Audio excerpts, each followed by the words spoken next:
On to round 4 of the World Rally Championship, the Tour de Corse on the island of Corsica. 23 stages held between May the 5th and the 7th, and just after the tragedies of Imola, which were very much in people's minds.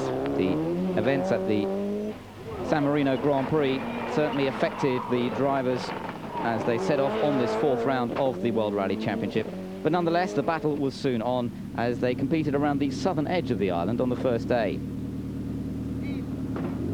On board with Mickey Biasion as he gets ready to set off. Francois Delacour, not at this rally, having broken his leg in a road car accident just a few weeks before, and that very much affecting Ford's hopes and chances for taking the 1994 title. Francois Delacour out of action for several rallies, and it was up to now Mickey Biasion to try and take over the mantle and try and give Ford the best results. Carlos Sainz was generally second fastest on this first day and not able to quite match the pace of the Frenchman Didier Auriol. Auriol was in fine form in the Toyota Celica, setting the pace all the way. He actually won his first World Championship rally here in 1988. Obviously enjoying the Tour de Corse. He's won it several times in the past, and this was looking as though he was going to try and take yet another victory on the event. 4 times the winner of the Tour de Corse, and now going for another one. Bruno Thierry in the Ford Escort Cosworth, using brand new semi-automatic sequential gearbox in his Escort and running in 6th position. And Colin McRae, the Scotsman, still trying to repeat his first ever World Championship win, which came on the New Zealand Rally in 1993.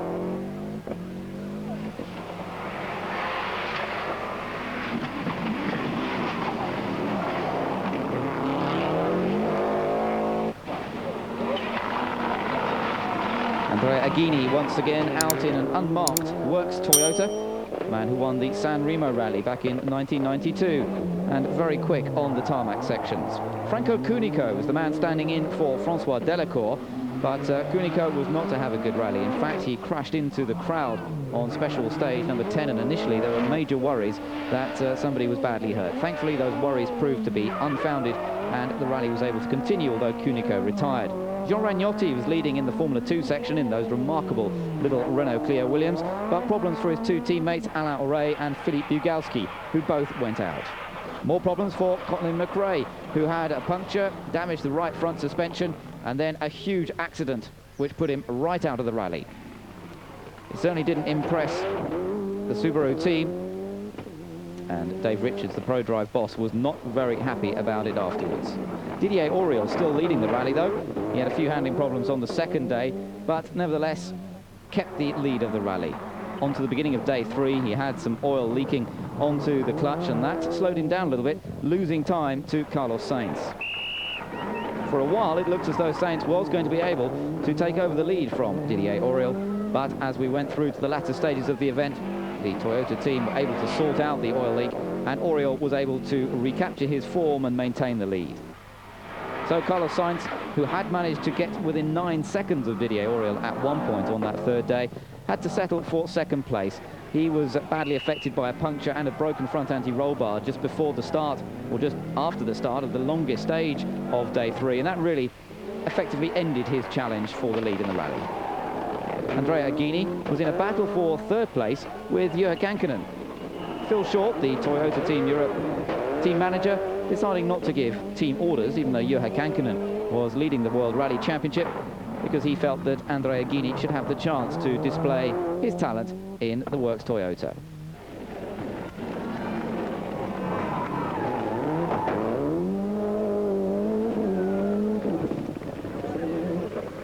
So Juha Kankkunen involved in that battle, and to be honest, beaten in that battle by Andrea Aghini. Not his favourite type of event. Kankkunen more of a gravel road specialist, and the tarmac, all-tarmac event on the island of Corsica not suiting him quite as well.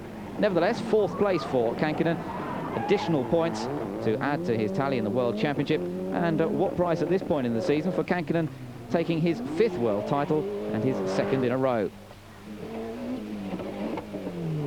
Mickey Biasion, disappointing performance in the Ford Escorts generally in this rally. He suffered with long brake problems certainly costing him some time, and also a damaged gearbox on the second day meant that Biasion was not able to challenge for the lead of the rally. Nevertheless, the feeling was to a certain extent that if Francois Delacour had been there, then it may well have been that there would have been a Ford Escort right up at the front challenging for the lead. Bruno Thierry still adapting his style and getting used to the Escort Cosworth, nevertheless putting in a very good performance. Needed a replacement semi-automatic gearbox, but from that point was going very well indeed.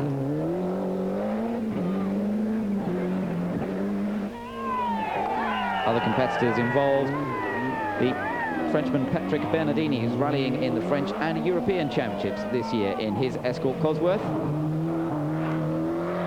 He finished in 7th place overall at the end of the rally. Winner of Formula 2, the category for the up to 2-litre Group A cars, front-wheel drive Group A cars, taken by Jean Ragnotti in the Renault Clio Williams.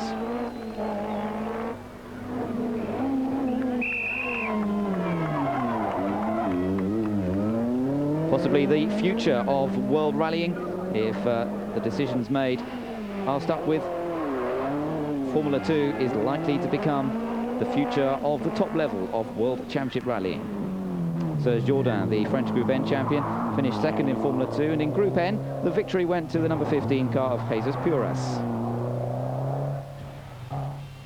So, the first win for Didier Auriol since the 1993 Monte Carlo Rally. Finished ahead of Carlos Sainz and Luis Moya, with Andrea Aghini and Soro Finocchia finishing in a fine 3rd place.